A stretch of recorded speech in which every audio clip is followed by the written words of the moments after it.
અને આપણે હા મળવાનું તો SK ને ભરતની બેને પાકું જ છે, હોય 100% ડન. ઉડે તો જ આ, નકર બાવળિયામાં કા, બરોબર. એ વસ્તુ. હેલો દોસ્તો, welcome back to my new video. તો કેમ છો બધા? મજા. મને તો મિત્રો અત્યારે 100-150 જેવું થઈ ગયું છે અને થોડોક તડકો થઈ ગયો છે. તો આપણે અત્યારે જવાનું છે એક એવા વ્યક્તિને મળવા જવાનું છે કે ત્યાં જઈને એટલે તમને ખબર પડી જાય કે કેવા વ્યક્તિને મળવા જઈએ છીએ, કોને મળવા જઈએ છીએ, બરાબર. થંબનેલ તો તમે જોઈ જ છે કોને મળવા ગયા છીએ આપણે. તો બ્લોગમાં કન્ટિન્યુ બન્યા રહીજો, બરાબર. આપણે મળવા જઈએ એટલે નાનકડી મજા આવવાની છે તમને, અને તમને ખબર પડી જશે કોને મળવા ગયો છે કોને નહીં. તો આપણે અહીંયા જાવી પછી તમને ખબર પડે કે ભાઈ કોને મળવા ગયા છે. એ રહે છે ભાવનગરમાં અને યુટ્યુબની દુનિયામાં થોડુંક બહુ મોટું નામ છે. થોડુંક એટલે આમ બહુ મોટું નામ છે એમ, કેમ કે એના ફ્રેન્ડ ફોલોઈંગ છે ને બહુ વધારે છે. તો તમને ખબર પડી ગઈ છે કોણ છે, બરાબર. કન્ટિન્યુ બની રહ્યો તો સારો મારી એરિયા ભાઈને મળવા. એ હોય તો તમને આજ મળી દઉં, ન હોય તો પછી કાંઈ નક્કી નહીં, તો પછી આપણે પાછા પરિવાર લઈશું.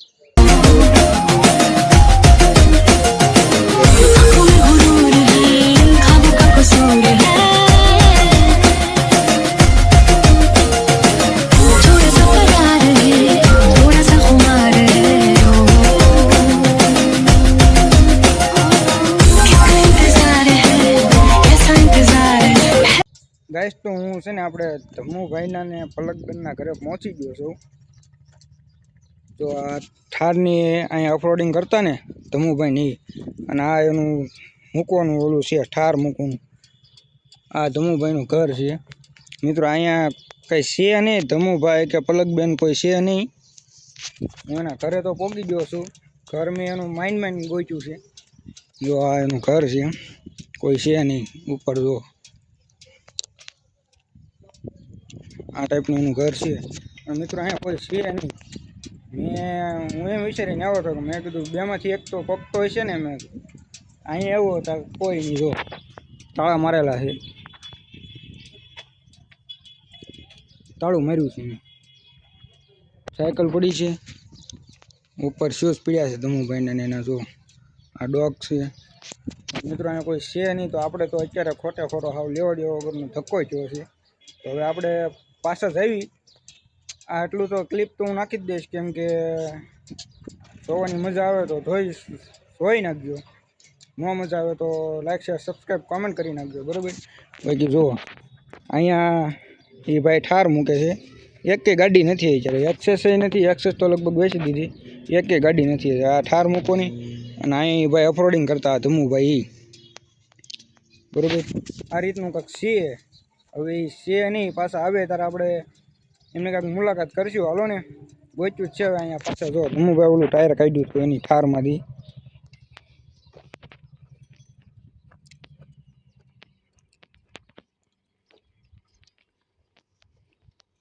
આ ટાયર છે ને એ ભાઈ એની ગાડીમાંથી કાઢી નાખ્યું. ઠારનું છે કે એ નથી ખબર.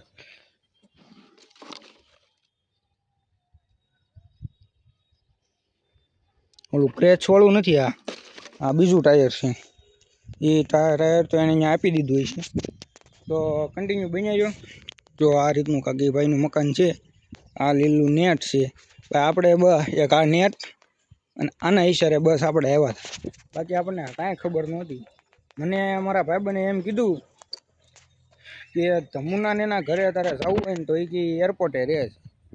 એરપોર્ટે રહે છે. તો મેં કીધું પહેલાં તો મેં આમ એરપોર્ટ બાજુ તપાસ કરી હતી કે મેં કીધું ત્યાં રહેતા હોય એમ. તો એ બાજુ મેં જોયું ને, એ બાજુ આવું લોકેશન આવતું નથી. પછી મેં આ બીજી બાજુ ટ્રાય મારી. અહીંથી તો મારે જ્યારે હોય ત્યારે હાલવાનો રસ્તો છે. એટલે મને થોડો છે ને અંદાજ આવી ગયો આ બધું મકાનને એવું છે. અને મારે અહીંથી હાલવાનું હોય એટલે, કેમ કે એ ભાઈ બતાવે વ્લોગમાં જ્યારે હોય ત્યારે આ 2-3 વસ્તુ એ બતાવે ને. આ પછી એ તો ન દેખાડાય, કેમ કે નકર પાછા બધી એ દેખાડું ને તો પાછા બધા અહીંયા આવે એવું થાય ને. આ ભાઈને એના ખોટી પાછી થોડીક તકલીફ થાય. હું બીજો બાકી કાંઈ વાંધો છે નહીં આપણે. તો એ તો અત્યારે જોવો અહીંયા તો બધું તાળાબાળા માર્યું છે. ઘર હાવ સુનસાન છે, કેમ કે એ 2 જણાને ડખો થયો છે. હવે હું ડખો થયો એ તો આપણને ખબર નથી. આપણે વ્લોગ આપણે બ્લોગ જોયો હતો ખાલી કે ભાઈ ધમુભાઈને અને પલકને એને આવી રીતના ડકો જો છે એસકેના મીસ ધમુ પલકની બધા હરિદ્વાર ગયા હતા ત્યાં એ લોકોનો ડખો છો. હું ડખો જોયો તો આપણને કંઈ ખબર નથી. આપણે ધમુભાઈનો બ્લોગ જોયો હતો એ બાબતથી આપણને ખબર છે. મને ખબર જ હતી કે એ ઘરે નહીં હોય એમ, કેમ કે એનો બ્લોગ જોયો હતો ને એમાં એને લગભગ કીધું હતું કે ધમુ પલક તો અહીંયા છે નહીં, એવું કંઈક એને કીધું હતું. હું કીધું હતું એ બહુ પાકી તો મને જ ખબર, બાકી મેં જોયો હતો. તો આ જ જગ્યાએ એ ભાઈ બ્લોગ બનાવ્યો હતો અહીંયા બધે.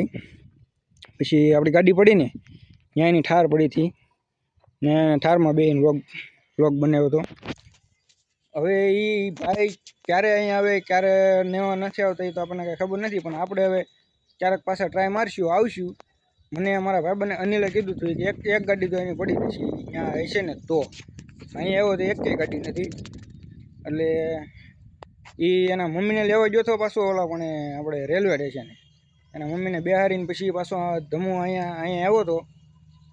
હવે અહીંથી આવીને ક્યાં ગયો ને એ આપણને કંઈ ખબર છે નહીં. હવે આપણે પછી જો એ અહીંયા જ રહેવાના હોય તો આપણે પછી ક્યારેક પાછા આવશું, કેમ કે એ સામાન તો એનો લગભગ માથે પડ્યો જ છે લાગે છે, વસ્તુ બધી હેઠે પડી છે. તો એ પરિવાર આવે તો તારે આપણે પાછા આંટો મારશું, બરાબર. તો આ વ્લોગ તો હું નાખીશ જ તે, તો જોઈ નાખજો, બરાબર. કેમ કે બેમાંથી એક તો હવે અહીંયા છે નહીં. હું તો 8-10 કિલોમીટર કાપીને અહીંયા આવ્યો. મને એમ શું હતું કે એ આવશે, કેમ કે મારે આવું છું કેદુંનું આવું હતું, પણ મેં કીધું રજા આવે ને એટલે જાઓ, રજા આવે ને એટલે જાઓ. પણ હવે રજા આવી તો એ તો અહીંયા છે નહીં, તો શું કરવું ને હવે પાછું ઘરે જવું પડશે ને. ખોટો તો આપણે તો ખોટો ધક્કો થયો. તો બ્લોગ જોવાની ભૂલતા નહીં, બરાબર. અને હા, આ બ્લોગને છે ને ખાલી શેર કરી દીજો ભાઈ. ધમુભાઈ પાસે પલક પાસે પોગી જાય ને એટલો ખાલી શેર કરી દીજો, બરાબર. બાકી આપણે કાંઈ જોતું નથી. અને એક ખાલી સબસ્ક્રાઈબ કરી નાખજો ધમુના નામ ઉપર, કેમ કે આપણે 8-10 કિલોમીટરથી અત્યારે ભાઈને મળવા આવ્યા, પણ ભાઈ તો અહીંયા છે નહીં. તો આપણે પછી હવે તો શું કરવું, બરાબર. એટલા માટે આપણે અનિલભાઈ આવવાના હતા, પણ અનિલભાઈના કાકા અહીંયા દવાખાને છે અને એ ભાઈ થોડાક દોડાદોડીમાં છે. એટલે અનિલભાઈને મેં પાછો ફોન કર્યો કે હું કે વસ્તુ લેવા પાછું કે ઘરે જ આવું છું.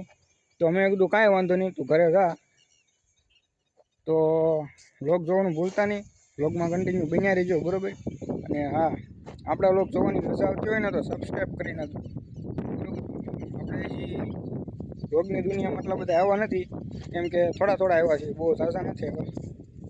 અને જો આપણું હાલે તો આ ભાઈની હિસાબે, બેનની હિસાબે, અને આપણા કેટલા એવા ક્રિએટરો છે કે આપણે બધાને ઓળખવી છે, બરાબર. ખાસ તો બે આ ધમુને પલક, પછી બે બીજા છે, એક એસકે ને ડૉક્ટર ભરત. એ બેને આપણે જે મળવાનું છે, પણ એ બેનું ઘર આપણે નથી પડ્યું. બેનું ઘર આપણે છે બહુ આઘું છે. 2-3 દિનની રજા આવે ને તો આપણે એના ઘરે જઈ ગયું, કે આપણે એના ઘરે જઈ ગયું નહીં. અને એ લોકો આપણને ધ્યાન આપે નહીં, બરાબર. એ લોકો ધ્યાન ન દે. આપણે એને મેસેજ કર્યા હતા, ભરતને અને એસકેને બેને મેસેજ કર્યા હતા, પણ એ લોકો છે ને કે બીજી એટલા હોય ને વાંક એ લોકોનો નથી ને, કેમ કે ક્રિએટર છે એ આપણી રેખાને રિપ્લાય દેવા બેસે તો ક્યાંય ભોગે ને એની જેવું છે આ બધું. તો રિપ્લાય તો મિત્રો અત્યારે હું કોઈને ન આપું, કેમ કે એવો ટાઈમ જ ન હોય. ખોટા ફાલતુ મિત્રો હાવ ઓલા રિપ્લાય દેવા હું કોઈને ન આપું. અત્યારે મારા ભાઈબંધોને હું નથી દેતો, એટલે દઉં, પણ આમ બહુ ખાસ હોય ને એવા લેવા દેવા વગરના હાવ મેસેજ કરતા હોય ને એને ન દઉં. પણ હું હવે કહો જો અહીંયા તો હું આવ્યો, પણ આપણે તો ખોટો ધક્કો છો ને લેવા દેવો વગર. આમ જો હજી એનો સામાન તો બેનો પડ્યો જ છે અહીંયા, પણ એ બે આવશે ને આવશે એ આપણને હોય 100%ની ખબર છે. કેમ કે એને જો લાટ મારેલી છે અહીંયા ઠાર ને એવું મૂકે એના હિસાબે, બરાબર. આપણે એક જો લીલું નેટ અને એક આવડું આ બે વસ્તુ જોઈને અહીંયા પગી ગયા છે, બરાબર. આમ એ બે વસ્તુ જોઈને પગવાનો મારો મતલબ કે હું આ રસ્તેથી જ્યારે હોય ત્યારે નીકળું ને, અને એ ભાઈએ વ્લોગમાં બતાવ્યું હતું કે આમ ઓલા પણ કોકના લગ્ન હતા, એ ભાઈ કે અમારે અહીંયા જમવા જવાનું છે. તો જમવા જવાનું ત્યાં લાઇટ ડેકોરેશન કરેલું હતું. એ પાછો મેં સ્ક્રીનશોટ હોતે પાડી લીધો છે. એ સ્ક્રીનશોટ તમે જો આવડો આ સ્ક્રીનશોટ છે, એ સ્ક્રીનશોટ મેં પાડી લીધો ને પછી મેં ત્યાંથી જોયું ઊભા રહીને. તમે કીધું નહીં, હા પાકું હાથ છે એમ. બાકી અઠ્ઠે ગઠ્ઠે આપણે અહીંયા પગી ગયા છીએ. ગઠ્ઠે ગઠ્ઠે પોગી તો ગયા ભાઈને મળવા, પણ ભાઈ નથી અહીંયા. જે ભાઈને આપણે મળવાનું છે ને એ ભાઈ નથી. તો એ ભાઈ આવે ને તારે પાછું આપણે આવવાનું છે, બરાબર. વ્લોગમાં કન્ટિન્યુ બન્યા રહ્યો અને તમારા ભાઈને થોડો સપોર્ટ કરતા રહ્યો તો થોડીક મજા આવે, બરાબર. અને આપણે હા મળવાનું તો SK ને ભરતને બેને પાકું જ છે, હોય 100% ડન. ઉડે તો તા નકર બાવળિયામાં કા, બરાબર. એ પાછું લખી રાખજો તમે, કેમ કે એ બેને તો આપણે મળવાનું જ છે ભાઈ. એમાં તો કાંઈ ઘટે જ નહીં, બરાબર. તો આ ચેનલમાં નવા હોય તો જય શ્રી રામને કમેન્ટ કરો અને લાઈક કરો અને પછી સબસ્ક્રાઈબ કરો, બરાબર. ધમુભાઈના નામ ઉપર એક સબસ્ક્રાઈબ કરી નાખો. તો મળીએ આપણે કાલના વ્લોગમાં, બરાબર. ત્યાં સુધી બધાને જય માતાજી, બાય બાય.